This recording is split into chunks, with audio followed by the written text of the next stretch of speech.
Hello বন্ধুরা, এই ভিডিওতে আমরা ইন্ডিয়ান ক্রিকেটের কিছু গুরুত্বপূর্ণ খবর নিয়ে আলোচনা করব। তার আগে বলে নিই, আমার চ্যানেলটা এখনও পর্যন্ত যারা সাবস্ক্রাইব করোনি অবশ্যই চ্যানেলটা সাবস্ক্রাইব করো এবং সঙ্গে থাকো। বিশ্বকাপ ফাইনাল ম্যাচ শেষে আমাদের প্রিয় ক্যাপ্টেন রোহিত শর্মা টি-20 ক্রিকেট থেকে অবসর নিয়েছে, যেটা আমাদের কাছে অনেকটাই কষ্টের। তবুও আমাদের কিছু করার নেই, এটাই নিয়ম। সবাইকে একদিন সরে যেতে হবে এবং ভবিষ্যৎ প্রজন্মকে সুযোগ দিতে হবে। টি-20তে আমাদের দলকে কে নেতৃত্ব দেবেন, আমাদের পরবর্তী ক্যাপ্টেন কে, বেশ কয়েকটা নাম আমাদের সামনে উঠে আসছে, সেগুলো নিয়ে একটু আলোচনা করা যাক। ক্যাপ্টেন হিসেবে প্রথমেই যার নামটা উঠে আসছেন তিনি হলেন হার্দিক পান্ডিয়া।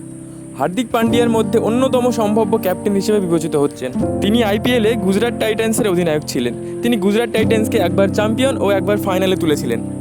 তার অলরাউন্ডার পারফরমেন্স এবং মাঠের কৌশলী নেতৃত্ব তাকে এই দায়িত্বের জন্য উপযুক্ত করে তুলেছে। এরপরে যার নাম করতে হয় তিনি কেএল রাহুল। তার স্থায়ী মস্তিষ্ক এবং ব্যাটিং ধারাবাহিকতা তাকে পরবর্তী ক্যাপ্টেন হিসেবে বিবেচিত করার জন্য অন্যতম কারণ। এছাড়াও তিনি আইপিএলে বেশ কয়েক বছর ধরে ক্যাপ্টেন্সি করে আসছেন।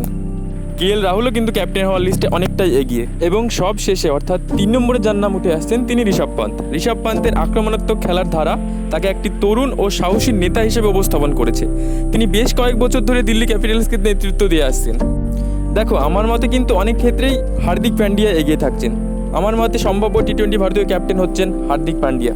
রোহিতের পর পরবর্তী ক্যাপ্টেন কে হবে তা সময়ই বলে দেবে। আপনার মতামত কি তা কমেন্ট সেকশনে জানাতে ভুলবেন না।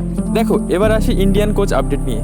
দেখো, বিসিসিআই সভাপতি জয় শাহ জানিয়েছেন খুব তাড়াতাড়ি আমরা নতুন কোচ ও সিলেক্টরদের নাম ঘোষণা করব। অর্থাৎ আমরা অল্প কিছুদিনের মধ্যে নতুন কোচের নাম জানিয়ে দেব। যদিও সম্ভাব্য কোচ হয়তো গৌতম গম্ভীরই হচ্ছেন। তো বন্ধুরা, আজকের মতো এখানেই শেষ। পরবর্তী ভিডিওতে দেখা হবে। ততক্ষণ পর্যন্ত ভালো থেকো, সুস্থ থাকো এবং ক্রিকেটকে মজা করুন, উপভোগ করুন। ধন্যবাদ।